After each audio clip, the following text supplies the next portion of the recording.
Hi everyone, and welcome to this exclusive gameplay reveal of our new title, Rogue Lords. Development is moving forward, and we are very excited to share some in-game elements and combat mechanics for the very first time. Rogue Lords is a rogue-like game where you play as the devil. You have to build your team with legends of evil and lead them in runs through multiple events and fights.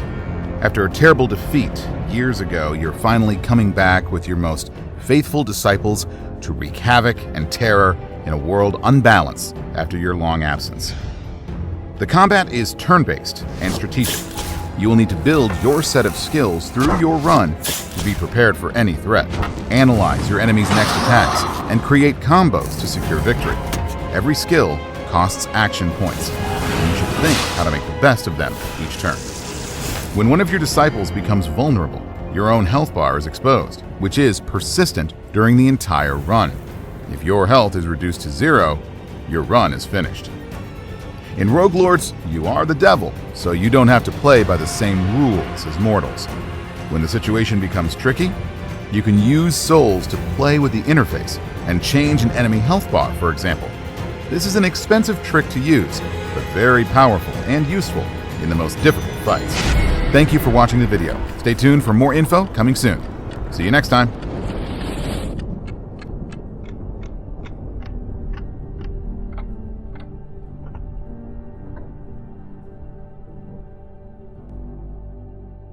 Rogue Lords is a turn-based roguelike in which you play as the devil, who is bent on reconquering the world of humans years after a heavy defeat at the hands of the demon hunters. Weakened, you must build up your power by acquiring a set of legendary artifacts and calling on 9 famous evil geniuses who have signed a pact with you. You are the devil, and the devil never plays by the rules. Cheating is a core aspect of the gameplay, and during runs, you can choose to sacrifice some of your health to manipulate the game interface. Nothing will stop you, and certainly not the rules imposed on mortals. You face one or more waves of enemies in each fight. Fighters use and combine their skills to deal 2 types of damage, which will deplete 2 separate health bars, a physical one and a spiritual one. When a bar of one of your disciples is fully depleted, the disciple can still fight, but is vulnerable. However, they cannot die until you have achieved your goal. Every time they are attacked, you will automatically sacrifice your diabolic essence to protect them. To avoid getting into this situation, you can manually sacrifice essence points beforehand to directly manipulate the health bars of your disciples and your enemies, to better withstand certain attacks or to finish off an enemy before a devastating strike. You can also steal buffs or return debuffs to those who inflicted them to create powerful combos or suppress your opponent's tactics. You can also recharge your skills without spending action points to gain the upper hand in key moments or to escape tricky situations. You are therefore very powerful in combat, which will prove to be crucial and decisive in major battles. But you will need to use your powers at the right time, because fully depleting your essence will end your run. During interactive events, you choose the best way to give mortals excellent reasons to fear you. Your chances of success vary according to the actions, their difficulty, and your disciples' skills. But in Devil mode, you can tip the balance in your favor to obtain your desired result. They say that the devil is in the details, and a few % can make all the difference. So don't be shy to use your powers to sow terror, if you're willing to pay the price. The map is randomly generated at the start of each run. You implement your strategy and choose your own path based on the events you want to trigger. Using your powers, you can take detours by opening up portals between 2 locations that weren't previously connected. This can be used to reach Styx fountains more easily, which you use to replenish your essence, a resource you need for using your powers and staving off defeat. Defeat is an interesting concept for mortals. For you, it's meaningless. You are the devil. Nothing and no one can resist your will, and certainly not destiny. If things don't go as planned, you'll start again, as many times as needed to achieve your goal. We can't wait for you to explore your devilish side in Rogue Lords, and we have much more to share with you. Follow us on social media, and stay tuned. Many moons ago, mortals rose up against me and chased me down.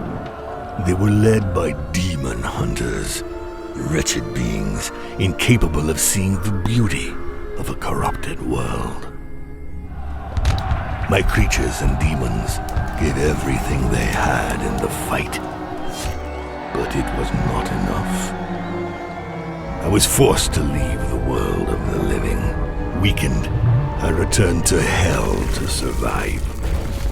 For years I consumed fresh souls to regain my power, but their numbers are fast diminishing. I cannot wait anymore.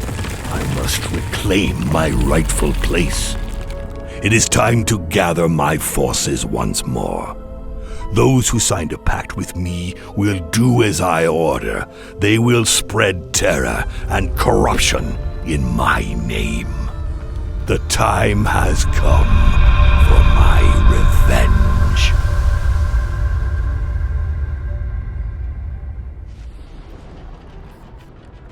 In Rogue Lords, you play as the Devil and control 9 of his disciples, legendary evil geniuses who have signed a pact with him and carry out his orders. At the start of each run, you control a team of 3 disciples. Each one plays differently, but none of them are restricted to one role. All the disciples have skills to attack and defend, and every combination of disciples has its strengths and tactics. Your choice depends on your preferences and style of play, and success will mainly depend on your ability to build an arsenal of balanced skills. Each disciple has their own unique gameplay. Mirror, mirror, who shall die tonight? Bloody Mary is an attack-heavy character. Her unique skill is to use her mirror to duplicate her attacks, which allows her to deal heavy damage to an enemy, or to attack several at a time. Her basic attacks are based on physical damage, but she can also be highly effective at dealing spiritual damage. I always aim for the head. A fearless soldier on a quest for revenge, the Headless Horseman protects his allies by provoking his enemies while temporarily increasing his defenses to withstand attacks. He is very effective at damage control, but he's more than just defense. His bitterness gauge increases each time he is attacked, which he can use to increase the effects of his skills and trigger a devastating attack. Catch me if you can. A seductive succubus who fiercely protects her allies, Lilith is a versatile fighter who heals and protects them while tearing into her enemies. The more her allies deal damage, the more she accumulates damage bonuses, which she can use to perform massive hits at key moments. The action she uses to recharge her skills can only be triggered at the start of a turn and provokes all enemies. But unlike the other disciples, it does not cost any action points. Lilith is therefore a formidable attacking ally. Death is so sweet. Among the ghosts and banshees that serve the devil, the White Lady is the most respected. Her unique ability is to wear one of 3 masks, which has an automatic effect on every turn. Deal spiritual damage, heal a disciple, or change the cost of skill action points for her allies. Her powers are highly useful for both combat control and dealing spiritual damage. Mama Bridget's always telling me I overdo it. And she's right!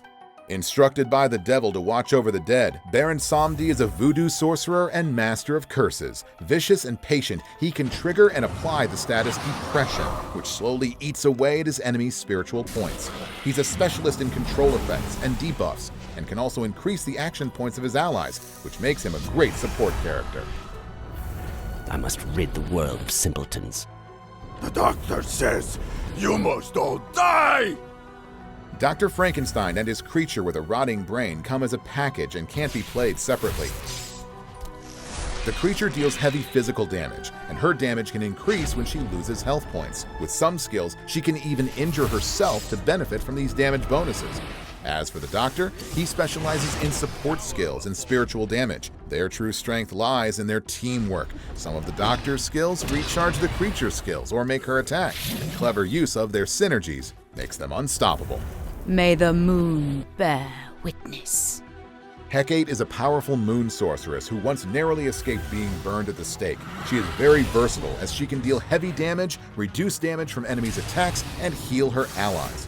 The phase of the moon changes each time she uses or recharges her skills, and some of these skills can only be used during certain phases. The right timing can result in devastating combos. Look me in the eye. And finally, a leader both feared and revered, Dracula is a great choice for any team. He can recharge the skills of the whole team all at once, which saves on action points. He can also make all his allies deal more damage. Based on the skills he acquires during a run, he can be equally powerful for physical damage and spiritual damage. But his true power reveals itself when he's vulnerable. Some of his skills can be activated twice. All these disciples are unlocked as you progress in Rogue Lords. We can't wait for you to discover them all. In the meantime, we still have lots more to show you. Follow us on social media and stay tuned. Gamezplay.org